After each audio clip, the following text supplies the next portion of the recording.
நிகழ்ச்சியும் நிறைவு செய்வதற்காக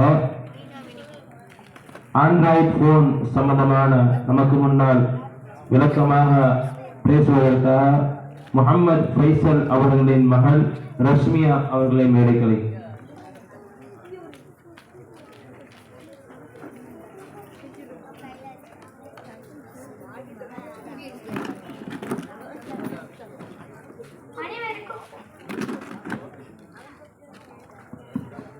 அனைவருக்கும் அஸ்ஸலாமு அலைக்கும். நான் உங்கள் முன் பேச எடுத்துக்கொண்ட தலைப்பு ஆண்ட்ராய்டு போனும் மன்னலாரின் உம்மத்தும். கணியத்திற்குரிய தாய்மார்களே, பெரியோர்களே, நம்முடைய வாழ்க்கையில் அன்றாடம் செய்யக்கூடிய விவாதத்துகளில் ஏராளமான குறைகளும் முகஸ்துதிகளும் ஊடுருவிவிட்டன.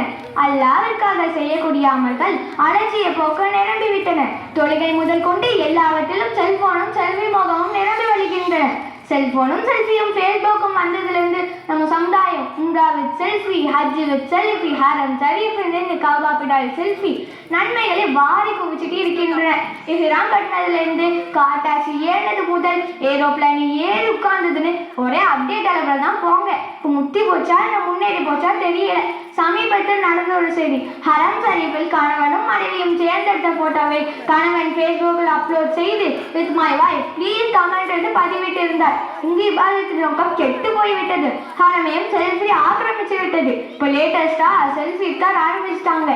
அள்ளிவாசலோ பக்கத்து வீடோ தனது வீடோ எங்க நோம்பு திறந்தாலும் போட்டோ தான். அவங்க நோம்பு திறக்க யாராவது ஸ்பான்சர் பண்ணியிருந்தாலோ அல்லது பள்ளிவாசல பக்கத்துல யாராவது இருந்தாலும் 6:50க்கு போட்டோ அப்லோட் ஆயிருக்கும். கூட இந்த இன்னாருக்கு இன்னாலுசே அல்லாஹ்வோட துஆவும். அருமை சமுதாயமே விழித்துக்கொள். ஆண்டவன் ஃபேஸ்புக்கில் அக்கௌண்ட் வச்சு அப்பப்போ ஓபன் பண்ணி பார்த்து அல்லாஹ்வோட துஆக்கள் அக்செப்ட் பண்ணான்னு நினைச்சிங்களா? ஆண்ட்ராய்டு போன் வந்தும் போதும் அது கையிலே என்னமா பாடுபடுது. ஒரு குடும்பம் ஒன்றாக கூடி பேசி மகிழ்ந்து பிள்ளைங்களோட சேர்ந்து அமர்ந்து சிரிச்சு பேசி சந்தோஷமாக இந்த காலம் போய்விட்டது. இப்பொழுது ஒரு வீட்டில் எல்லாரும் இருக்கிறார்கள். ஆனால் அவர்கள் ஒவ்வொருவரும் ஒவ்வொரு பக்கம் கையில் செல்போனில், வாப்பா ஒரு பக்கம் செல்போனில் முகநூல் பார்த்து கொண்டு இருக்கிறார், அம்மா ஒரு பக்கம் வாட்ஸ்அப்பில் சாட் பண்ணி கொண்டு இருக்கிறார், பிள்ளைகள் ஒரு பக்கம் செல்போனை வைத்துக் கொண்டு என்ன செய்கிறார்களோ அல்லாஹ் மிக்க அறிந்தவன்.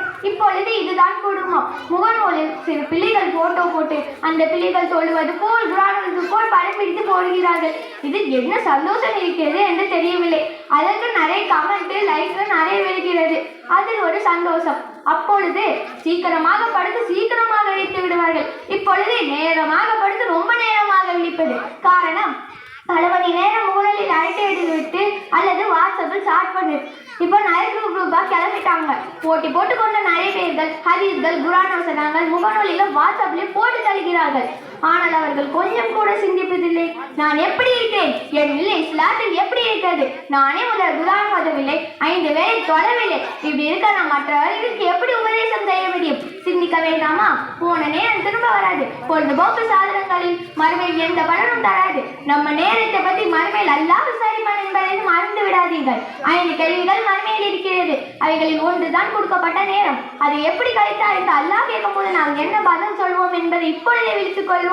அத்தீய செயலை விட்டு அல்லாஹ் நம்மளை பாதுகாப்பானாங்க. ஆமீன். வாஹி தவானா அல்ஹம்துலில்லாஹி ரப்பில் ஆலமீன். அஸ்ஸலாமு அலைக்கும் வரஹ்மத்துல்லாஹி.